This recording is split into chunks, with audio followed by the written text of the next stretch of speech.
तर यानंतर वळूया पुढील बातमीकडे। बातमी अतिशय महत्त्वाची आहे, कारण राज्यातील सरपंच, ग्रामसेवक आणि ग्रामपंचायत कर्मचाऱ्यांनी आजपासून बेमुदत कामबंद आंदोलन सुरू केलेलं आहे। तसंच 28 ऑगस्टला ते मुंबईतील आझाद मैदानमध्ये धरणं आंदोलन करणार आहेत।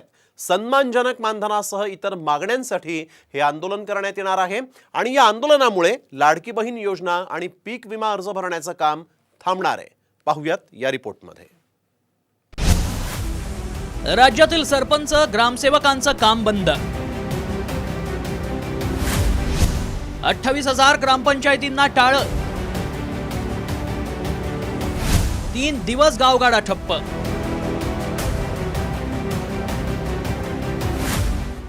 ग्रामपंचायत कर्मचाऱ्यांनी 3 दिवसीय काम बंद आंदोलन सुरू केलंय। ग्रामपंचायत कर्मचाऱ्यांनी वेतन श्रेणी, निवृत्ती वेतन तसंच ग्रामपंचायत स्तरावरील प्रलंबित मागण्यांसाठी संप सुरू केलाय।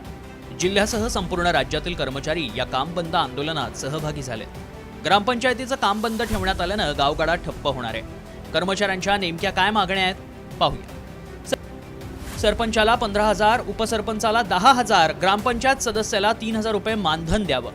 ग्रामपंचायत संदर्भातल्या सर्वच घटकांना विमा, पेन्शन, निश्चित वेतन लागू करावं। मुंबईत सरपंच भवनाची स्थापना करावी। ग्रामसेवक आणि ग्रामविकास अधिकारी पद एकत्रित करून पंचायत विकास अधिकारी असं पद निर्माण करावं। ग्राम रोजगार सेवकांची नेमणूक पूर्ण वेळ करावी। ग्रामपंचायतींना स्वायत्त संस्थेचा अधिकार देऊन विकास कामं करण्याचा अधिकारही द्यावा। दरम्यान या बंदमुळे गावगाडा बंदचे बरेच परिणाम होणार आहेत। लाडकी बहीण, पीक विमा योजनेच्या अंमलबजावणीवर मोठा परिणाम होणार आहे। शैक्षणिक कागदपत्र, दाखले मिळणार नाहीत। महिला, ज्येष्ठ नागरिक यांच्या योजनांचं काम देखील होणार नाही। ग्रामपंचायत कर्मचाऱ्यांच्या आंदोलनामुळे संपूर्ण गावगाडाच ठप्प झालाय। या आंदोलनामुळे लाडकी बहीण योजना, पीक विमा अर्ज भरण्याचं काम थांबणार आहे। पाणी सोडण्यापासून स्वच्छतेपर्यंत नित्याची कामही ठप्प झाली आहेत। 28 ऑगस्टला आंदोलक मुंबईतील आझाद मैदानात धरणं आंदोलनही करणार आहेत।